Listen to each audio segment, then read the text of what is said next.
আমার যখন 8 বছর বয়স তখন আমার মা পরকীয়া আসক্ত হয়ে এক ছেলেকে বিয়ে করেন। তখন একটি বারের জন্য আমার কথা ভাবেনি, আর না ভেবেছে আমার বাবার কথা। আমার বাবা একজন প্রবাসী। দীর্ঘ অনেকগুলো বছর ধরে আমার আব্বু প্রবাসে থাকে। আমার বাবা প্রবাসে যাওয়ার পর থেকে আমি আর মা নানুদের বাড়িতেই থাকি। আমার মাকে আমার দাদি খুব একটা পছন্দ করতেন না। আমার বাবা মাথার ঘাম পায়ে ফেলে টাকা উপার্জন করে সেই টাকা দেশে পাঠায় আমাদের জন্য। আমি তখন ক্লাস 3-তে পড়ি। আমার মা আমাকে নানুর কাছে ফেলে পালিয়ে যায়। আমি তখন বুঝতাম না, খুব ছোট ছিলাম, ছোট বাচ্চা। নানু যা বুঝাতো আমি তাই বুঝতাম। নানুর কাছে যখন বলতাম, নানু আমার মা কোথায়, মাকে তো আজ 2 দিন দেখছি না, তখন নানু আমাকে বলতো, তোর মা বেড়াতে গেছে বউ, 2 দিন পর চলে আসবে। আসবে আসবে করে 3 দিন কেটে যায়, তবুও মা আসে না। আমি যখন বাবাকে বলতে চাইতাম তখনই নানু আমার থেকে ফোনটা নিয়ে নিত। আমার আর বাবাকে বলা হতো না। আমি খুব কাঁদতাম, কাঁদতে কাঁদতে চোখ মুখ ফুলিয়ে ফেলি। স্কুলেও পর্যন্ত যেতাম না। আমার নানা ভাই নানুর ভয়ে কিছুই বলতে পারতো না। সেদিন দুপুরে আমি যখন গোসল করার জন্য নানুদের বাড়ির পাশের পুকুরে গোসল করতে গেলাম, একজন আমাকে বলছে, কি রে সারা, তোর মা তো তোকে রেখে ভেগে গেছে, আর ফিরে আসবে না, অন্য পোলার লগে এখন সুখে সংসার করছে। আমি তখন গোসল করা বাদ দিয়ে দৌড়ে বাড়ি চলে আসি। এসে নানুকে বলি, নানু ওরা কি যেন বলতেছে, আমার মা নাকি কার লগে ভেগে গেছে। নানু এটা কি সত্যি কইতাছে উনি? ও নানু বলো না। নানু তখন নিশ্চুপ, কিছুই বলছে না। আমি কাঁদতে কাঁদতে উঠানে বসে পড়ি। তারপর আমি সেখান থেকে চলে আসি রুমে। নানুর রুমে এসে ইমুতে আব্বুর কাছে ফোন দেই। রিং হওয়ার পরপরই আব্বু ফোনটা রিসিভ করে। আমি কাঁদতে কাঁদতে বলি, বাবা তুমি কি জানো আম্মু নাকি আমাকে ফেলে চলে গেছে, আমার আম্মু আর আসবে না, আর আমাদেরকে ভালোবাসবে না আব্বু। আব্বু তখন বলে, সারা মা তুই কাঁদছিস কেন, কি হয়েছে আমাকে খুলে বল মা, তোর আম্মু কোথায়, আর আম্মুর নামে এসব কথা বলে কেউ, এভাবে কইতে নাই মা। আমি তখন বলি, বাবা আম্মু নাকি কার সাথে চলে গেছে আমাদেরকে ছেড়ে, আর আসবে না। আব্বুর সাথে কথা বলতে বলতে দেখে নানুও ছুটে এসেছে, কিন্তু ততক্ষণে আর কিছুই করতে পারে না। আমি সব বলে দিয়েছি আব্বুকে।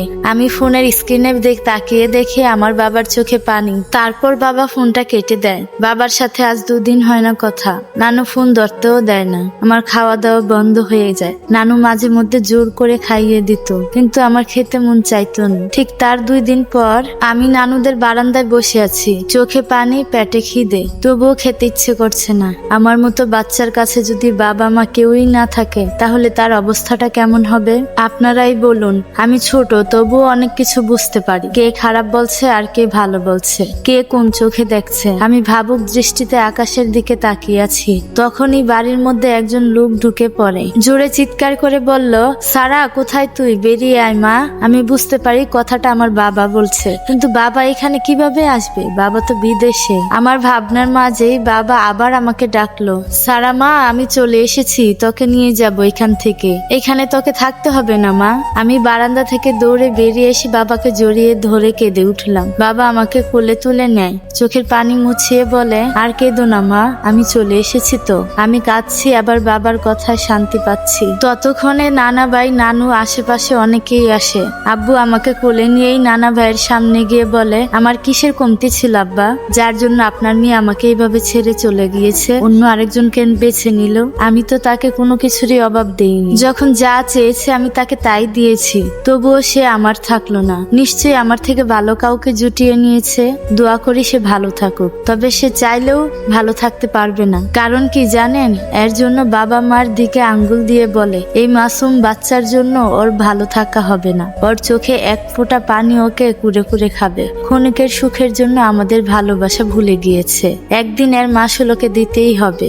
আমি তাকে ক্ষমা করে দিয়েছি, কিন্তু আমার রব কি তাকে ক্ষমা করবে জানি না। আমি আপনাদের সাথে আজকে থেকে সব সম্পর্ক শেষ করলাম, আমাদের আর কখনোই দেখা হবে না। আপনারা ভালো থাকেন, আর হ্যাঁ, এই বাচ্চাটির জন্য দোয়া করবেন, সে যেন কখনোই তার মায়ের মতো না হয়। সেদিন আমি আমার বাবার সাথে চলে আসি, আর কোনোদিন আমি ওই বাড়ির মানুষগুলোকে দেখতে চাই না। মাকে খুব ভালোবাসতাম, কিন্তু সেদিনের পর থেকে শুধু ঘৃণা করি, খুব ঘৃণা করি। আব্বু আমাকে বাসায় নিয়ে চলে আসে।